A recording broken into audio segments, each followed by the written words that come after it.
I've been dreaming on in my head like I've seen it. A life worth living is a life with meaning. I'll do what I love till my heart stops beating. I'm feeding this demon. Yo, good morning mga Francis at welcome muli sa ating panibagong video. Bali, ang gagawin po natin video ngayon ay pagpaparegister po nitong sasakyan na gamit ko ngayon. Itong sasakyan na aming kapatid na si Ansato. So, nakakuha na ako ng insurance. Yung first step na nagawa ko, kumuha na ako ng insurance sa halagang 1,250. Pagkatapos ko makakuha ng insurance, dadaan ako doon sa testing. So, check upin yung mga headlight, warning device. Yun, ang kulang yung warning device. Pero pumasa na yung mga headlight, signal light, reverse, wiper. Yan. So, ngayon, ang nangyari, yung early warning device, hindi nakasakay dito. Kumbaga, naiwan sa bahay. Nandun sa bahay, so isang sasakyan. Sa sasakyan na anak ko. So kukunin ko, babalik ako sa bahay ngayon para matapos na tong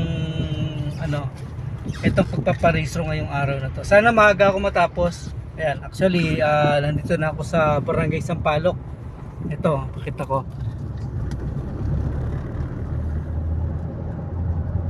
Yan, Barangay Sampaloc. Update ko kay mamaya mga broisis pagdating ko doon sa bahay. Kukunin ko pa yung warning device. Kailangan pala yun. Kaya sa mga nagpaparehistro po ng mga sasakyan dyan, make it sure na meron kayong warning device. Yung triangle po, yung kulay dilaw o kaya kulay pula. Yan, dapat meron po kayo nun. Required po pala yon ng LTO. So pagka daw sabi nung nakausap ko, pagka nahuli ka at wala ka noon, sirahan ka, andyan ka lang sa gitna ng daan at wala kang ganung warning device, penalty pala yon. So 5,000 daw ang penalty noon.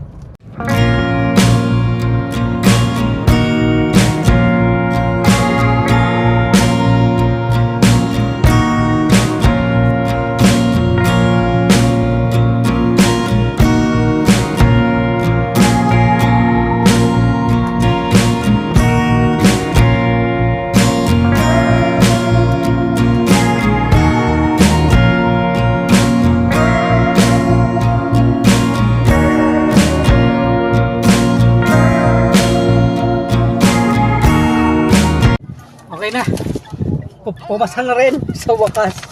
Salamat sa Diyos. So ayun, galing na rin ako sa automatic emission testing center. Ito na siya. Ayan, okay na rin siya, pass na rin siya. Tapos binigyan na rin ako ng form. Ito yung form ng motorcycle inspection report. So pass na rin. Ayan, may remark na pass. So next, pipila pang ko to. So ayan, pagka napila pang ko to, papasok ko na sa window 1. And then window 1, tuloy-tuloy na raw doon hanggang sa matapos na. So sana wala na maging problema. Ayan. So mamaya na lang mga broisis, babalik ako doon sa opisina. So, ayan, update ko kayo mamaya.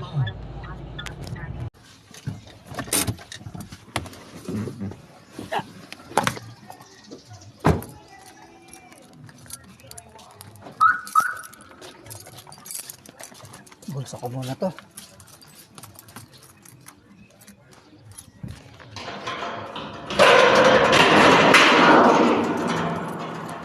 Ito yung kotse na aking anak. Yan.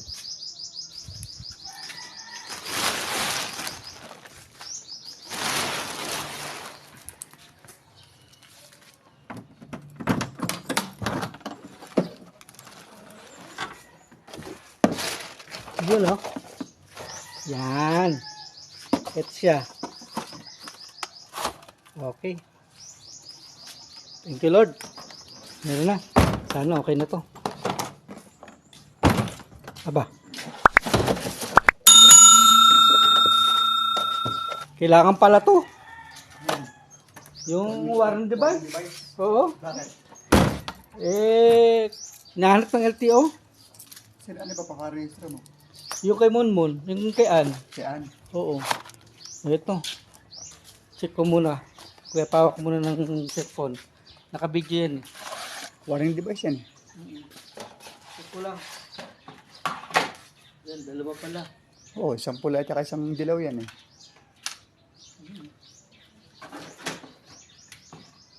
Hindi rin magamit kaya ganyan, no?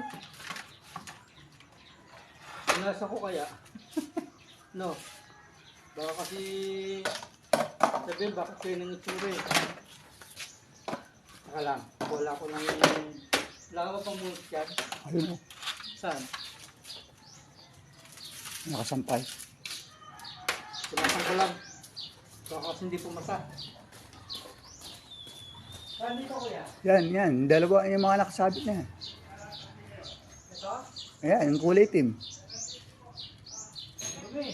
Oo yan.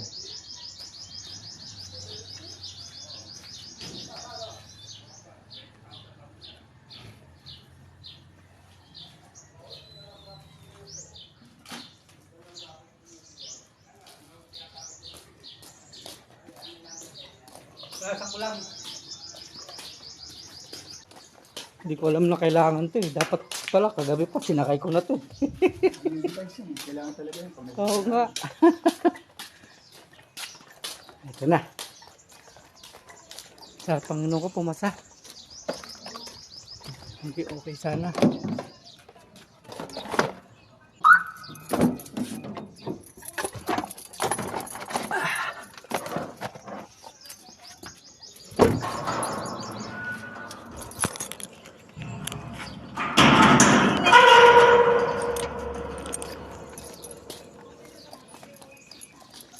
Pare.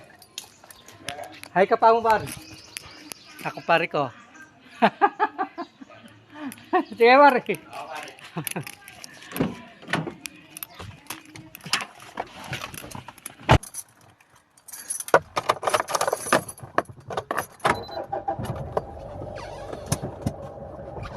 Manubra tayo. Balik lang ako doon sa emission testing para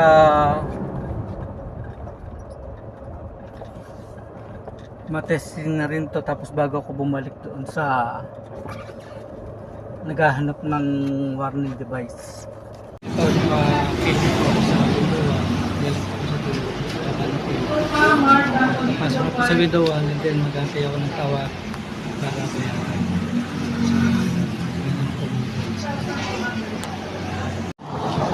Okay na, naipasok ko na yung papel. Lubos lang ako, tinyay ko yung sasakyan. Baka ako nakalimutan kung nakabukas yung pinto. So, antayin ko lang yung tawag sa number 5 para mabayaran ko yung registro. Tapos, number 23 daw, yung number ko. Pasok na ulit ako sa LTO. Mamaya na lang po mga prices. Dito na ako sa window 5. Nakapila ako para mag-apply sa pagtawag para mabayaran ko po yung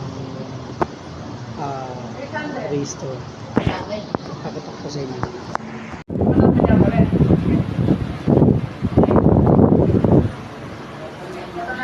Yun yung cashier. Pagkatapos ko dito magbayad, sabi kasi 1 to 2 hours daw yung pag-aantay hanggang sa matapos na yun. So pagkabayad ko, kakain muna ako sa labas kasi hindi po ako nag-almusal. Kape, yung kape ko hindi ko na naupo, siguro naka-3 hikop lang, sabi alis na. Yun na lang mga buwan. Okay, ko lang tawagin yung pangalan ng kapitid.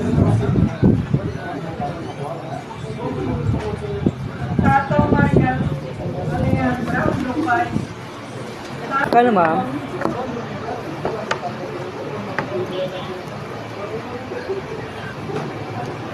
Magkano? Ha? 2,300. Ito po ma'am.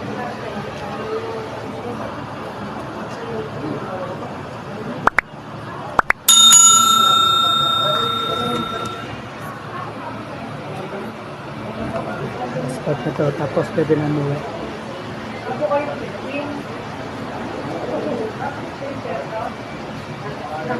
Wala po kayo 15 pesos.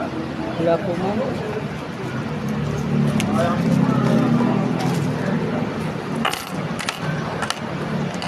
Wala po, ma'am.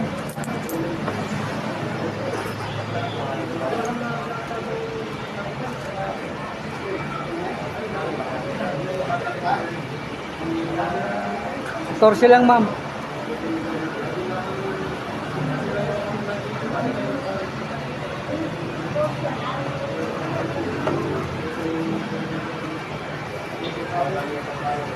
₱14, ma'am.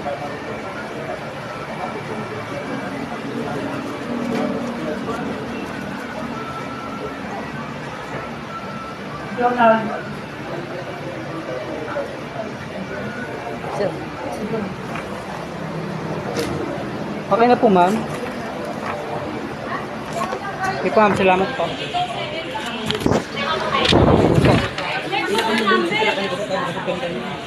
Sir, thank you, sir. Ay, kayo. Okay na, nakuha ko na. Naka-register na siya. Wala na i-check sa kotse. Neat.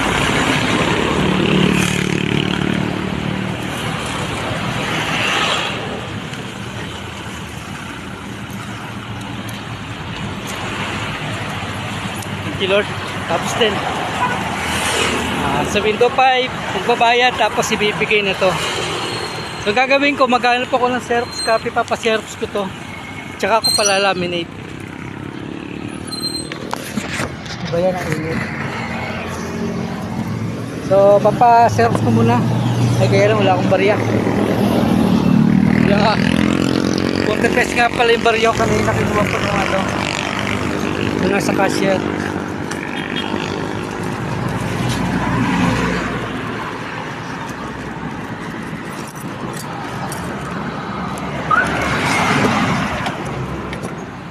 At init. Tsaka lang mga broisis. So, this is it. Pansit. Ayan, papakita ko sa inyo mga broisis. Ito na. Result. Taka picture. Okay. Done.